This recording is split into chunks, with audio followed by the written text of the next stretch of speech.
Hello student, class seventh का science का question paper annual exam 25-26 session का। तो डीओई का ऑफिशियल क्वेश्चन पेपर है ये। तो आपको अच्छी तरह से करना है आपके फाइनल एग्ज़ाम के लिए क्लास सेवेंथ साइंस का। तो इसके अलावा प्लेलिस्ट बनी हुई है प्रीवियस ईयर क्वेश्चन पेपर्स की, तो आप चेक कर लेना, लिंक डिस्क्रिप्शन में है। तो ये क्वेश्चन पेपर आपके एग्ज़ाम के लिए बहुत ही इंपॉर्टेंट है, अच्छी तरह से प्रैक्टिस कर सकते हैं आप इसे। तो चलिए स्टार्ट करते हैं इसका सोल्यूशन। तो सेक्शन ए से स्टार्ट करेंगे। फर्स्ट क्वेश्चन में आपके 1 से 12 करेक्ट ऑप्शन वाले क्वेश्चंस है, तो आपको फर्स्ट क्वेश्चन में 12 क्वेश्चंस मिलेंगे। तो चलिए स्टार्ट करते हैं। फर्स्ट का देखो, in the presence of sunlight which of the following is necessary for photosynthesis in plants. तो जब प्लांट्स में फोटोसिंथेसिस होता है तो सनलाइट तो चाहिए ही चाहिए, उसके अलावा और क्या चाहिए होता है। तो फोटोसिंथेसिस रिएक्शन सबको करना आता होगा। प्लांट क्या करते हैं, sunlight, carbon dioxide, water and chlorophyll की प्रेजेंस में फूड बनाते हैं, है ना। तो इसी को हम क्या कहते हैं, फोटोसिंथेसिस कहते हैं। तो फोटोसिंथेसिस की डेफिनेशन तो आई होप सबको आती होगी, रिएक्शन भी आता होगा। तो उस रिएक्शन से ही आपको समझ आ जाएगा कि प्लांट को फोटोसिंथेसिस करने के लिए क्या क्या रिक्वायरमेंट्स होती है। तो फोटोसिंथेसिस में कार्बन डाइऑक्साइड प्लस वाटर, साथ में सनलाइट एंड क्लोरोफिल, इन चारों की प्रेजेंस में ग्लूकोज या फूड बनता है एंड ऑक्सीजन रिलीज होती है। ये फोटोसिंथेसिस प्रोसेस है। ओके, अब इसमें आपको सनलाइट तो गिवन थी ऑलरेडी क्वेश्चन में, और पूछा था और क्या चाहिए। तो और क्या चाहिए, कार्बन डाइऑक्साइड और वाटर चाहिए। तो इन्होंने पूछा और क्या चाहिए, किसकी प्रेजेंस चाहिए। तो कार्बन डाइऑक्साइड एंड वाटर चाहिए होगा। ठीक है, तो ऑप्शन डी इसका आंसर है। एंड अगर ये बोलते क्या प्रोडक्ट बनेंगे, अगर ये क्वेश्चन होता प्रोडक्ट क्या बनेंगे, तो प्रोडक्ट तब आपके बनते ग्लूकोज और ऑक्सीजन। ठीक है, प्रोडक्ट बनेगा ये, बट इन्होंने प्रोडक्ट नहीं पूछा, इन्होंने पूछा क्या चाहिए। तो सनलाइट के अलावा कार्बन डाइऑक्साइड, वाटर एंड साथ में क्लोरोफिल, है ना। तो ये दो ही ऑप्शन है, तो ये आंसर है आपका। अब डी ऑप्शन इसका करेक्ट आंसर है। तो नेक्स्ट क्वेश्चन पे आते हैं। तो यहाँ डी ऑप्शन करेक्ट है। सेकंड देखो, deforestation can lead to. Deforestation का मतलब जब प्लांट्स को कट किया जाता है, तो cutting of the plant is known as deforestation. तो डिफॉरेस्टेशन से क्या क्या होता है, जब डिफॉरेस्टेशन यानी प्लांट नहीं होंगे, कट हो जाएंगे सारे प्लांट्स, तो उससे होगा क्या, अर्थ का टेम्परेचर कम हो जाएगा, या रेनफॉल बढ़ जाएगा, या फ्लड एंड सॉइल इरोजन होगा, या मोर ऑक्सीजन इन द एटमॉस्फेयर। तो डिफॉरेस्टेशन मतलब प्लांट कट होने से क्या होगा कि प्लांट क्या करते हैं, बाइंड करते हैं ना सॉइल को, तो सॉइल बाइंड नहीं हो पाएगी, तो सॉइल इरोजन हो जाएगा, सॉइल बह जाएगी, फ्लड आएगी, है ना। क्योंकि जो प्लांट्स होते हैं वो पेड़ों को फॉर्मली बाइंड करते हैं, तो बाइंड ही नहीं कर पाएंगे तो फ्लड आ जाएगी, फ्लड से क्या होगा, सॉइल इरोजन होगी। तो सी ऑप्शन इसका आंसर है। क्या है इसका answer, option C, flood and soil erosion. किसके कारण होगा ये, जब आप डिफॉरेस्टेशन करोगे, प्लांट्स को कट करोगे, है ना।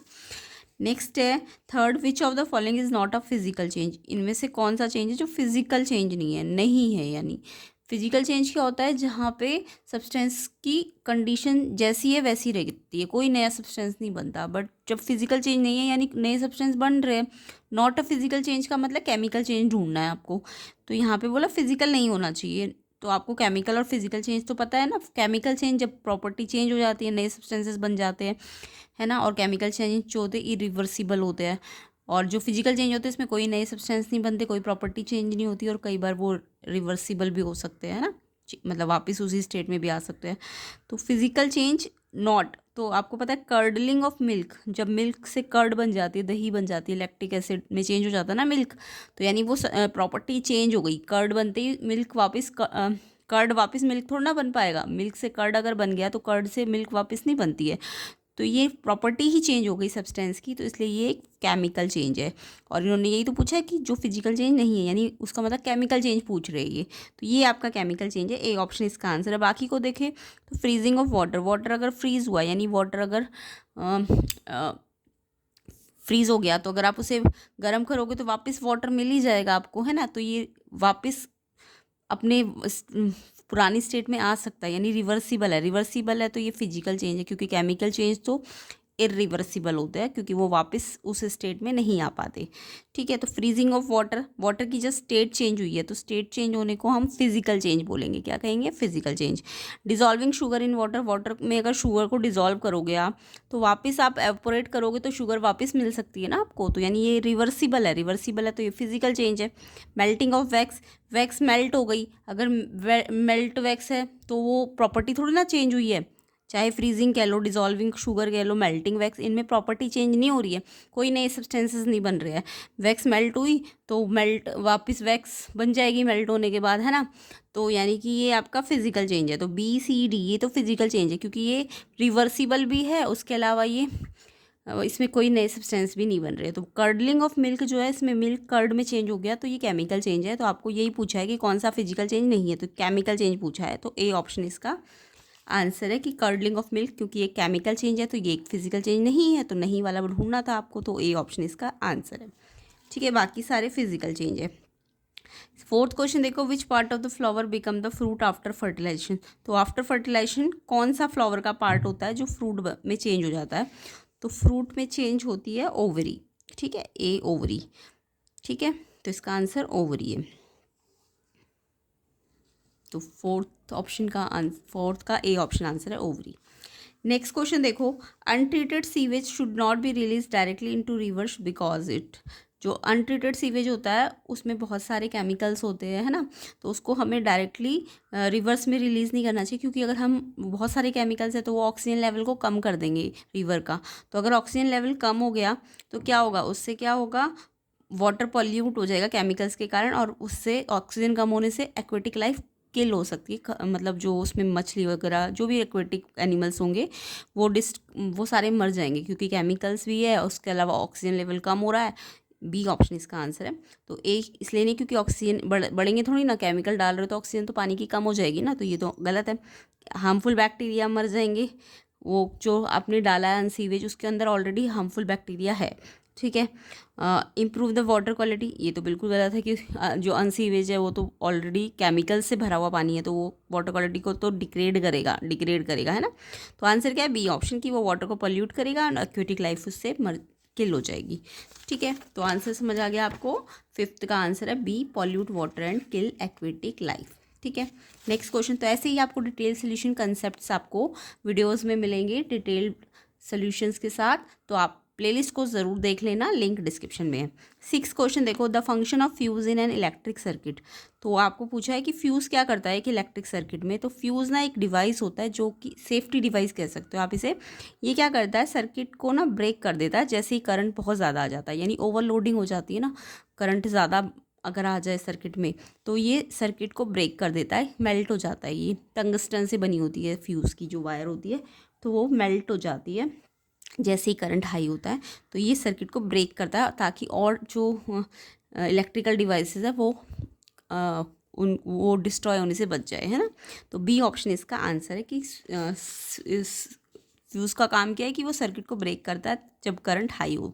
ठीक है, नेक्स्ट देखो, humus is form by. Humus क्या होती है, ह्यूमस एक ऑर्गेनिक कह सकते हो खाद की तरह होता है और डार्क कलर का होता है। तो ये बनता कैसे, ह्यूमस किससे बनता है, ये ना जब प्लांट एंड एनिमल रिमेन्स का डिकम्पोज हो जाएंगे, यानी कि कॉम्प्लेक्स से स्मॉलर में सिंपलर में चेंज हो जाएंगे, कॉम्प्लेक्स से प्लांट और एनिमल रिमेन्स, तो उसका डिकम्पोजिशन जब होता है तो उससे ह्यूमस बनती है।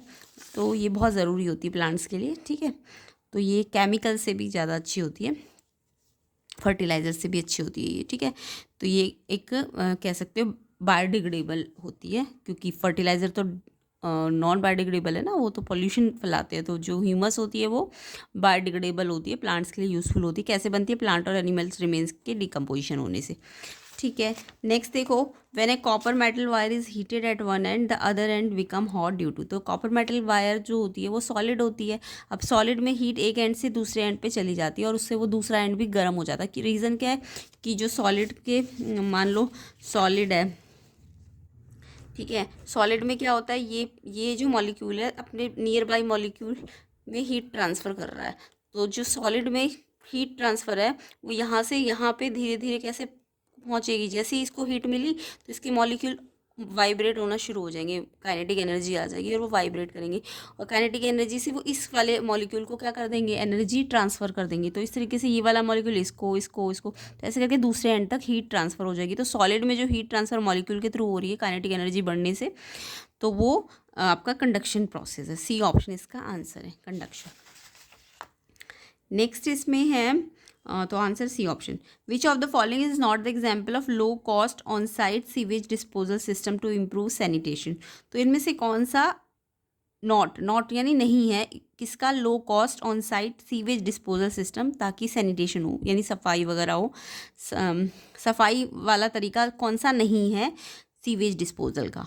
ठीक है, तो सेप्टिक टैंक तो देखो, सेप्टिक टैंक बनाए जाते तो वो तो एक सैनिटेशन को इम्प्रूव करता है, तो आसपास वो पानी बिखरा नहीं होता उसमें, है ना।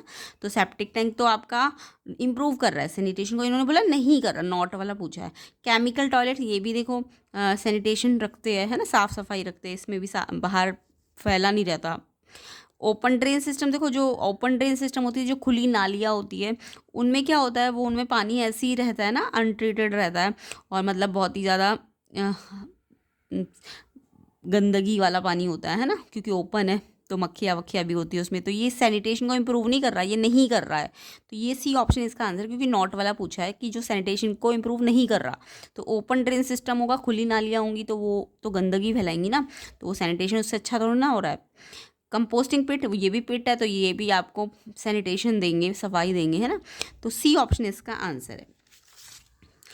ओपन ड्रेन सिस्टम ये इम्प्रूव नहीं करता सैनिटेशन को, सफाई को। ठीक है, next question, battery is a combination of 2 और मोर सेल। तो बैटरी की डेफिनेशन आपने पढ़ी हुई होगी, जब 2 या 2 से ज़्यादा सेल को आप कंबाइन करते हैं तो उससे बैटरी बन जाती है। अब सेल कैसे बनते हैं, सेल में आपने पढ़ा होगा, एक लॉन्ग टेल होती है और एक शॉर्ट टेल होती है। ये लॉन्ग टर्मिनल जो होता है ये प्लस होता है, ये जो शॉर्ट वाला होता है ये माइनस होता है। तो जब ये एक सेल बनाया, अब ऐसे दूसरा सेल बनाओ, पहले लॉन्ग फिर शॉर्ट, तो ये पहला सेल, अब ये सेल में ध्यान रखना, इसका माइनस जो होगा तो दूसरे वाले के प्लस से ऐसे कनेक्ट करना है। ठीक है, यानी कि माइनस पे ख़त्म हुआ ना पहला वाला सेल, मैंने ये बना दिया, तो अब नेक्स्ट वाला बनाने के लिए इसको इससे कंबाइन करना पड़ेगा आपको, यानी नेगेटिव को पॉजिटिव से या पॉजिटिव को नेगेटिव से। सेल जब भी बनाओगे तो पहले एक बड़ी लाइन एक छोटी लाइन, फिर एक बड़ी एक छोटी, ये 2 सेल है। ठीक है, अब इनको बैटरी बनाने के लिए आपको कंबाइन कैसे करना है, ये एक सेल बन गया ना, तो ये सेल नेगेटिव पे ख़त्म हुआ तो इसको पॉजिटिव से जोड़ देना। ठीक है, अंदर मत जोड़ना, ये गलत हो जाएगा, यहाँ से नेगेटिव से पॉजिटिव जुड़ेगा और फिर नेक्स्ट वाले से कनेक्ट हो जाएगा। तो ये पॉजिटिव टर्मिनल एक सेल का कनेक्ट हो जाता है negative terminal of next cell, उसको बैटरी कहते हैं। सी ऑप्शन इसका आंसर है। ठीक है, तो इसमें क्या होता है, पॉजिटिव एक सेल का नेगेटिव दूसरे वाले से कनेक्ट हो जाता है। The solid material that settle down at the bottom of A sedimentation tank is called. जो सेडिमेंटेशन टैंक होता है उसमें जो सॉलिड सेटल डाउन हो जाता है बॉटम में, तो सॉलिड मटेरियल को क्या कहा जाता है, कंपोस्ट कम सीवेज स्लज। तो इसको हम ना सॉलिड मटेरियल को स्लज कहते हैं, जो सेटल डाउन हो जाती है, तो स्लज है इसका आंसर, डी ऑप्शन स्लज। ठीक है, नेक्स्ट क्वेश्चन देखो, 12th, when carbon dioxide is passed through lime water the compound form which make lime water milky। तो ये रिएक्शन आपने सीखा भी होगा, जैसे फोटोसिंथेसिस रिएक्शन इंपॉर्टेंट है वैसे ये वाला रिएक्शन भी बहुत इंपॉर्टेंट है। कार्बन डाइऑक्साइड जब पास करते हो लाइम वाटर से, तो जो कंपाउंड बनता है वो लाइम वाटर को मिल्की करता है। तो उस कंपाउंड का नाम क्या है, copper sulphate, baking soda, calcium hydroxide, या कैल्शियम कार्बोनेट। तो ये रिएक्शन आपको आनी चाहिए।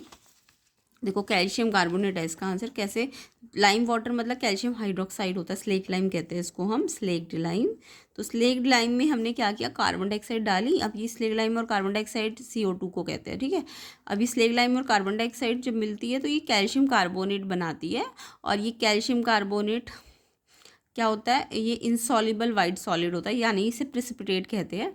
ठीक है, और ये ही क्या कर रहा है, ये कंपाउंड जो बन रहा है ये लाइम वाटर को मिल्की कर रहा है, क्योंकि कार्बन डाइऑक्साइड के है ना इसके अंदर। ठीक है, तो ये रिएक्शन होता है, तो बनता क्या है, कैल्शियम कार्बोनेट, इसको कैल्शियम कार्बोनेट कहेंगे। डी ऑप्शन इसका आंसर है, कैल्शियम कार्बोनेट। सेक्शन बी पे आते हैं, तो सेक्शन बी आपका सब्जेक्टिव क्वेश्चंस है। इसमें एक सेकंड क्वेश्चन में ए या बी में से एक करना है, तो बाकी आपको तो अभी एग्ज़ाम की प्रैक्टिस कर रहे हो आप, तो आपको तो सारे ही करने हैं, अच्छी तरीके से आने चाहिए सारे क्वेश्चन। इसके अलावा प्लेलिस्ट को भी चेक कर लेना, लिंक डिस्क्रिप्शन में, प्रीवियस ईयर क्वेश्चन पेपर्स। अगर आप 5 to 6 क्वेश्चन पेपर्स अच्छी तरह से पहले समझो, फिर खुद ट्राई करो क्वेश्चंस को, तो अगर ऐसे कर लेते हो, अच्छी तरह से प्रैक्टिस कर लेते हो, तो 5 to 6 क्वेश्चन पेपर में ही आपको मोस्टली पेपर्स अटैम्प्ट करने आ जाएंगे। आप 80-90% ईजिली स्कोर कर सकते हो। तो प्लेलिस्ट को देखना ना भूले। तो सेक्शन बी का ए क्वेश्चन देखेंगे, define symbiosis, why is rhizobium legume plant association called symbiotic. तो सिम्बायोसिस क्या होता है, और राइजोबियम जो हो और लेग्यूम प्लांट का जो एसोसिएशन है उनको सिम्बायोटिक क्यों कहा जाता है। तो यहाँ पे पहले सिम्बायोसिस होता क्या है, तो सिम्बायोसिस क्या है, क्लोज लॉन्ग टर्म रिलेशनशिप है, बहुत पास क्लोज और लॉन्ग टर्म रिलेशनशिप किसके बीच में, दो डिफरेंट ऑर्गेनिज्म के बीच में जब एक क्लोज और लॉन्ग टर्म रिलेशनशिप होती है, कैसी होती है कि वो एक साथ रहते हैं, live together and getting benefit from each other, और एक दूसरे से वो बेनिफिट्स लेते हैं, ठीक है। तो इस जो रिलेशनशिप है जिसमें ऑर्गेनिज्म दो अलग अलग एक साथ रहते हैं और अपने एक दूसरे से बेनिफिट लेते हैं, इस रिलेशनशिप को हम क्या कहते हैं, सिम्बायोसिस कहते हैं, ओके।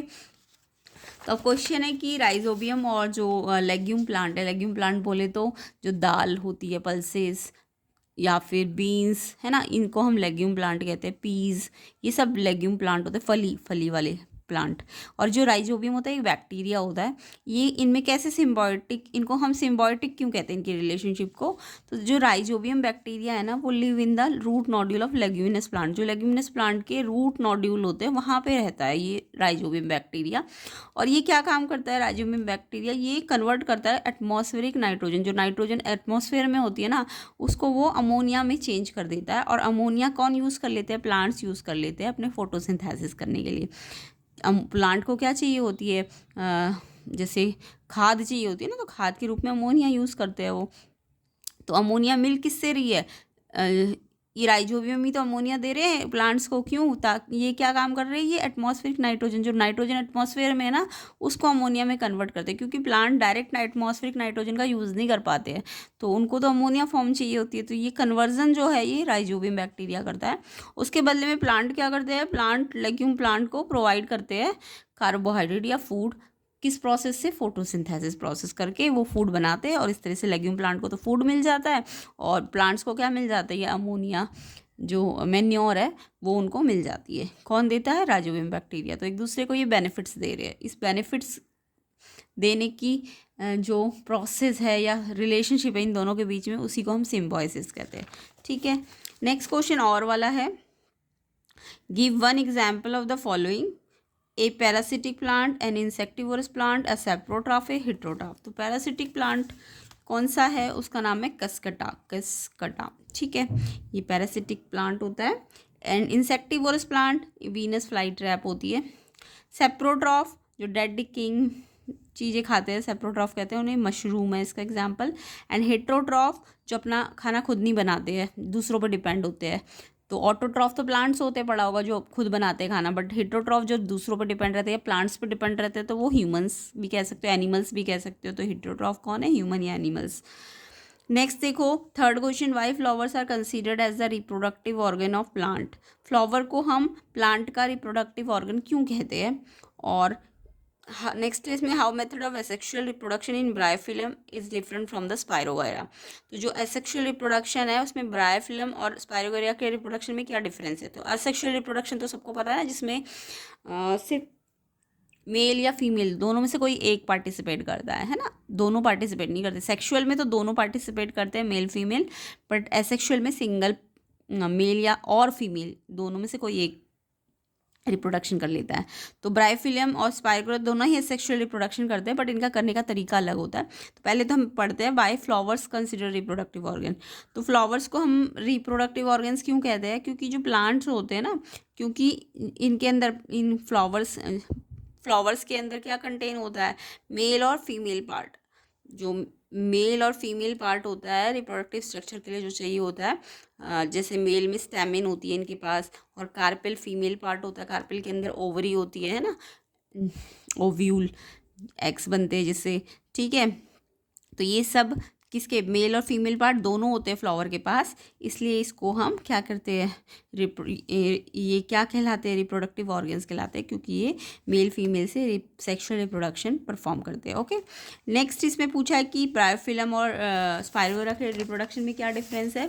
तो जो असेक्सुअल रिप्रोडक्शन है ब्रायोफिलम जो होता है उसमें तो कैसे होता है, अकर थ्रू लीव्स, उसकी लीव्स के थ्रू होता है, लीव्स या किसी भी स्टेम वगैरह के थ्रू अगर कोई रिप्रोडक्शन होता है तो उसे हम वेजिटेटिव प्रोपगेशन भी कह सकते हैं। तो वेजिटेटिव प्रोपगेशन सिर्फ लीव से ही नहीं होता, रूट से भी हो सकता है, उसके अलावा स्टेम से भी हो सकता है ना। तो यहाँ पे जो आपका ब्रायोफिलम है उसमें लीव्स से होता है एसेक्सुअल रिप्रोडक्शन, और जबकि जो स्पाइरोगायरा होता है ना उसमें रिप्रोडक्शन अकर्स थ्रू फ्रेगमेंटेशन, इसके थ्रू होता है। तो ये फ्रेगमेंटेशन के थ्रू करता है रिप्रोडक्शन एंड ये लीव्स के थ्रू करती है बायोफिल्म। ओके, नेक्स्ट क्वेश्चन है इसमें भी ए और बी में से एक अटेम्प्ट करना है। Fourth question, what is an indicator, right any two examples of natural indicator present around us. तो इंडिकेटर्स क्या होते हैं और दो एग्जांपल नेचुरल इंडिकेटर के बताने हैं आपको। तो सबसे पहले तो इंडिकेटर क्या होते हैं, इंडिकेटर डाई होती है या सब्सटेंस होते हैं जो डिटेक्ट करते हैं एसिड और basic nature of any substance की। कोई भी सब्सटेंस एसिड है या बेस है उसको ये ना डिटेक्ट कर लेंगे या टेस्ट कर लेंगे। तो ऐसे सब्सटेंस जो टेस्ट करते हैं कि कोई भी चीज़ एसिड है या बेस है उसको इंडिकेटर कहा जाता है। अब इंडिकेटर नेचुरल बोले तो जो प्लांट से मिलते हैं, लाइक लिटमस लाइकेन प्लांट से मिलता है। लिटमस कौन से प्लांट से मिलता है, लाइकेन पूछ भी सकते हैं, तो LICHEN, ठीक है। इसके अलावा टर्मरिक हल्दी, ये एक नेचुरल इंडिकेटर है। आर्टिफिशियल इंडिकेटर वैसे पूछा नहीं कि बता देती हूँ, फिनफ्थलीन आर्टिफिशियल इंडिकेटर होता है। मिथाइल ऑरेंज ये भी आपका आर्टिफिशियल इंडिकेटर होता है। तो नेचुरल इंडिकेटर जो प्लांट से मिलते हैं लिटमस और टर्मेरिक होगा, ठीक है। नेक्स्ट क्वेश्चन इसमें और वाला है, how does phenolphthalein help us in identify acidic and basic solution. तो फिनफ्थलीन भी एक इंडिकेटर है बट वो आर्टिफिशियल इंडिकेटर है। तो वो कैसे हेल्प करेगा कि एसिड और बेस को कैसे पता लगाएगा, क्योंकि इंडिकेटर है तो उसका काम पता लगाना है कि वो एसिड है कि बेस है। तो एसिडिक सोल्यूशन में फिनफ्थलीन जो होता है ना वो कलर चेंज नहीं करता, यानी वो खुद कलरलेस होता है। उसका जो ओरिजिनल कलर होता है वो कलरलेस होता है। तो वो एसिड में भी जब जाएगा ना तो वो कलरलेस ही रहेगा, यानी उसका कलर चेंज नहीं हो रहा, जैसा है वैसा ही रहेगा, कलरलेस रहेगा। यानी ओरिजिनल कलर वो कलरलेस है तो वो एसिड में भी कलरलेस ही रहेगा, ठीक है। लेकिन बेसिक सोल्यूशन में डालते ही ना इसका कलर पिंक हो जाता है, यानी कलरलेस से पिंक कलर हो जाएगा, ठीक है, बेसिक सोल्यूशन में। तो बेसिक सोल्यूशन में ये कलर चेंज करता है पिंक। तो अगर कलर चेंज हो रहा है, पिंक कलर हो रहा है, तो ये इट मीन सॉल्यूशन समझ जाओ बेसिक है। और अगर कलर चेंज नहीं हो रहा है तो समझ जाओ एसिडिक सॉल्यूशन है ना। Next question, fifth, what is non uniform motion, calculate the time taken by car to cover a distance 120 kilometer if it move with the uniform speed of 45 kilometer per hour. तो यहाँ पूछा है सबसे पहले non uniform motion किसे कहते हैं। तो दो टाइप के मोशन होते हैं, एक यूनिफॉर्म और एक नॉन यूनिफॉर्म। तो जो नॉन यूनिफॉर्म मोशन होता है ना, जिसमें ऑब्जेक्ट ट्रैवल करता है unequal distance in equal interval of time, यानी कि टाइम तो मान लो 1 घंटा है, पहले 1 घंटे में वो 5 किलोमीटर चला, ठीक है। फिर नेक्स्ट वाले घंटे में ना वो 5 की जगह मतलब अगर 5 चलता तो 10 पे पहुंचता ना। अगर यहाँ से देखो 1 घंटे में 5 चला और दूसरे घंटे में भी 5 ही चला, यानी 10 पे पहुंचा, तो ये तो यूनिफॉर्म मोशन होता है, स्ट्रेट लाइन होती है ऐसे। बट अगर मतलब ये पहले 5 चला पहले घंटे में, बट नेक्स्ट घंटे में ये 10 पे ना पहुँच के, ये मान लो पहले 5 पहुँचा, फिर ये 10 पे ना पहुँच के 8 पे ही पहुँचा, फिर नेक्स्ट घंटे में ये 15 पे पहुंचना चाहिए था लेकिन ये 12 पे ही पहुंचा। तो ये ना ऐसे स्लैंट, ये ग्राफ ना स्ट्रेट नहीं आएगा, ये ऐसे करके टिल्ट हो जाएगा, ऐसे करके थोड़ा सा। तो ये नॉन यूनिफॉर्म मोशन होगा। जब स्ट्रेट आता है तो यूनिफॉर्म मोशन होता है। तो जब अनइक्वल डिस्टेंसेस होंगी बट टाइम सेम ही होगा, यानी 1 घंटे में 5, फिर नेक्स्ट घंटे में 5 नहीं 4 ही चला, तो 9 पे ही पहुंचा, है ना। तो इक्वल टाइम में अनइक्वल डिस्टेंसेस अगर कवर हो रही है तो नॉन यूनिफॉर्म मोशन होता है, ठीक है। और अगर इक्वल टाइम में इक्वल डिस्टेंस कवर होती है तो यूनिफॉर्म मोशन होता है, क्लियर। तो यहाँ पे नॉन यूनिफॉर्म इसलिए अनइक्वल डिस्टेंस लिखना लेकिन टाइम इक्वल लिखना। तो स्पीड का फॉर्मूला होता है डिस्टेंस अपॉन टाइम। अब टाइम निकालना है तो देखो टाइम तो यहाँ चला जाएगा, स्पीड कहाँ गई, नीचे आ गई ना। तो मेन आपको ये फॉर्मूला याद रखना है, इससे आप टाइम या डिस्टेंस के फॉर्मूले भी बना सकते हो। तो टाइम निकालना है तो टाइम को इधर भेजो, स्पीड नीचे आ जाएगी, यानी डिस्टेंस अपॉन स्पीड होती है टाइम। अब डिस्टेंस किलोमीटर में है तो स्पीड आपकी किलोमीटर पर आवर में होनी चाहिए, या फिर डिस्टेंस आपका मीटर में है तो स्पीड आपकी मीटर पर सेकेंड में होनी चाहिए, याद रखना, ठीक है। अगर ये किलोमीटर में है तो इसको किलोमीटर पर आवर में लाना पड़ेगा आपको, और अगर ये मीटर में है तो इसको मीटर पर सेकेंड में लाना पड़ेगा, क्लियर। तभी आप फॉर्मूले में रख सकते हो, नहीं तो गलत हो जाएगा क्वेश्चन। तो यहाँ पे डिस्टेंस किलोमीटर में है 120 एंड स्पीड दी हुई है 45 किलोमीटर पर आवर। तो यानी किलोमीटर के साथ किलोमीटर पर आवर तो कोई कन्वर्जन करने की ज़रूरत नहीं है। ये 120 है, ये स्पीड 45 है, कैंसिल करके आंसर निकालो। पहले 5 पे कैंसिल हुआ, 5 9 जा 120/45, पहले 5 से कैंसिल करो, 5 9 जा 45, 5 12 नहीं आता, 10 आता है, 5 2 जा 10 बचा 2, 5 4 जा, फिर 3 पे जाएगा, 3 3 जा 3 8 जा। अब 8 से 3 को डिवाइड कर दो तो डेसिमल में लाओगे तो 2.67, और टाइम है तो ये देखो आर में है ना, ये आर में है तो टाइम आर में आ जाएगा 2.67। या फिर आप मिक्स फ्रैक्शन में बदल दो, 3 2 जा 6, 2 रिमाइंडर बचा, तो ये मिक्स फ्रैक्शन में पहले 2 आएगा, फिर ये वाला 2 ऊपर आएगा और ये 3 नीचे आएगा। तो ये 2 आवर्स तो कंप्लीट है, ठीक है, बट ये जो 2/3 आ रहा है इसको मिनट में बदल दो, तो 2/3 को 60 से मल्टीप्लाई करोगे तो 320, 220, 40 यानी मिनट 40 हो जाएंगे। यानी जो फ्रैक्शन वाला पार्ट है इसको मिनट में बदलने के लिए इंटू 60 करना, तो ये 40 मिनट में आ जाएगा। 2 आवर 40 मिनट, या तो ये आंसर या ये भी छोड़ सकते हो आप। तो ऐसे करके आपको ये न्यूमेरिकल सॉल्व करना है। नेक्स्ट इसका सेक्शन सी है, उसको हम नेक्स्ट पार्ट में कवर करेंगे, सेक्शन सी को भी और डी को भी। तो आपको ज़्यादा से ज़्यादा वीडियो को शेयर करना है ताकि जल्दी जल्दी आपको इसकी सोल्यूशन मिल जाए। 1000 लाइक जल्दी जल्दी कर दो ताकि आपको नेक्स्ट पार्ट में इसका कंप्लीट सोल्यूशन मिले। तो ये इसके सेक्शन डी वाला पार्ट है। इसके बाद ये इसका सेक्शन ई है। तो नेक्स्ट पार्ट में हम कंप्लीट सोल्यूशन कर लेंगे। तो वीडियो को ज़्यादा से ज़्यादा शेयर करो, लाइक करो, एंड चैनल में नए हो तो चैनल को सब्सक्राइब ज़रूर करना। आपके फाइनल एग्जाम के लिए बहुत इंपॉर्टेंट है ये, तो अच्छी तरह से इससे प्रैक्टिस करना है। इसके अलावा प्लेलिस्ट को ज़रूर प्रैक्टिस करना, लिंक डिस्क्रिप्शन में है। एंड वीडियो को लाइक करना, शेयर करना, एंड चैनल में नए हो तो चैनल को सब्सक्राइब ज़रूर करना।